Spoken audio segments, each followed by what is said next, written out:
Ito na talaga mga idol yung daan na magbukod sa akyatin na ay napakakitid pa. Ilang beses akong nabulaho dito pero sinubukan ko na sinubukan.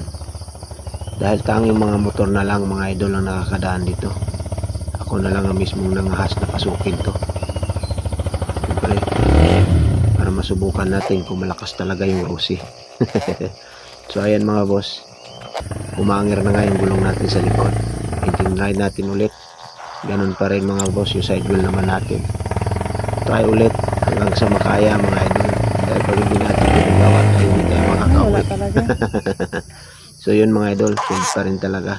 Napakahirap ng daan na ito. Dahil umahangir yung gulong natin sa likod. Kaya hindi na siya makabante. So ito mga idol, last try natin. So pinagbigyan na tayo. So mali lang pala tayo ng dinaanan mga idol. Kailangan nagpagilid tayo. So ayan, napakalakas ng Rusi mga idol. Sa mga nagsasabi na mahina ang Rusi. Napakalakas ng Rusi. Gustusin lang at may karga yan. Kaya naman basta hindi lang maghangir yung gulong niya sa likod. Baliwala yan mga idol. Napakatarik. Tingnan nyo mga idol, mga motor lang ang nakakadaan dito dahil yung daanan sa gitna lang. Kaya yung medyo nangas na pasukin to kasi taga dyan yung nakatira yung benan ko.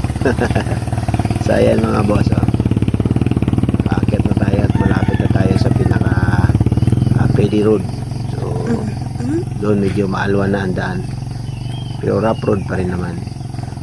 So ayan mga boss, pinatunayan ko lang sa inyo na kaya talaga ng Rusi ang mga ganitong klaseng daan kahit may sidecar pa.